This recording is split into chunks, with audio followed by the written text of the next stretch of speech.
اکثر زندگی ایسے موڑ پر آ جاتی ہے جہاں سمجھ نہیں آتا کہ انسان آگے جائے یا پیچھے مڑ جائے، صبر کرے یا دعا مانگنا چھوڑ دے، انتظار کرے اس رب کی مدد کا یا دل سے امید ہی ختم کر دے۔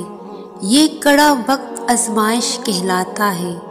میں جانتی ہوں کہ دل اس وقت کس قدر اللہ کی مدد کو پکار رہا ہوتا ہے۔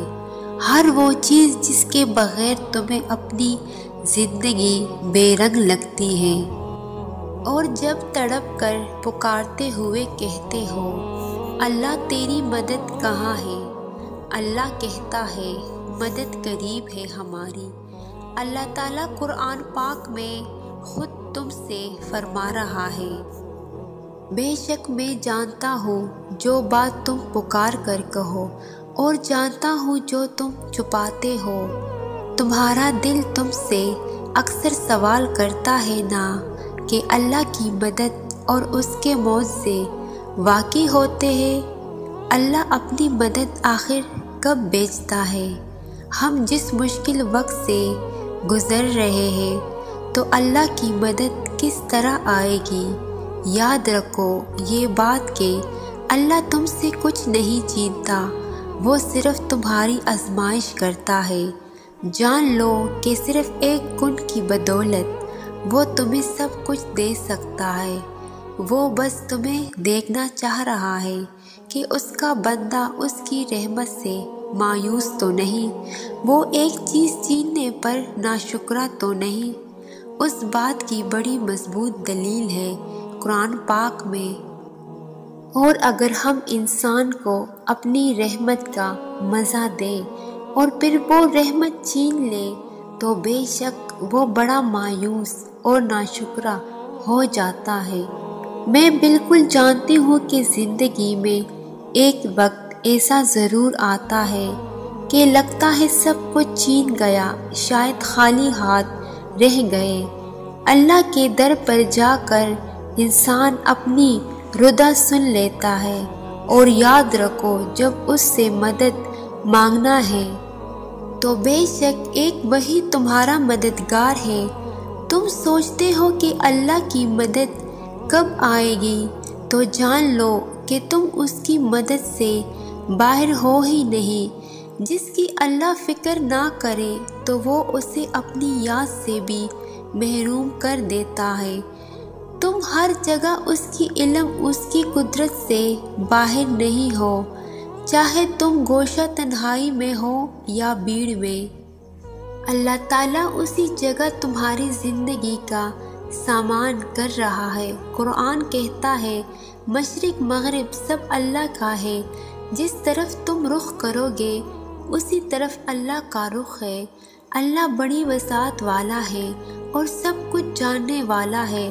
تم سوچتے ہو کہ اللہ اپنی مدد کے اشارے کیسے دیتا ہے جب تم بالکل ہمت ہارنے والے ہوتے ہو، یا زندگی میں کسی ایسے مسئلے سے گزر رہے ہوتے ہو، تو یہ بات نوٹ کرنا کہ اللہ نہ تمہیں دکھائی دے گا۔ اچانک آپ کے سامنے کوئی ایسی خاص ویڈیو آ جاتی ہے جس میں آپ کی پرابلم ڈسکس ہو رہی ہوتی ہے۔ کتنی بار ایسا ہوا تم سوچتے ہو کہ شاید یہ کوئی اتفاق ہے، جبکہ ہرگز یہ اتفاق نہیں۔ اللہ تمہاری مدد کر رہا ہے، وہ کچھ ایسے ذریعے تمہیں پرووائڈ کر رہا ہوتا ہے جس پر تم غور نہیں کرتے۔ یاد رکھو اللہ تمہیں میسج دے رہا ہے۔ اگر تمہیں کوئی ایک لفظ کی تسلی بھی دیتا ہے نا تو وہ اللہ اس سے کہلوا رہا ہوتا ہے۔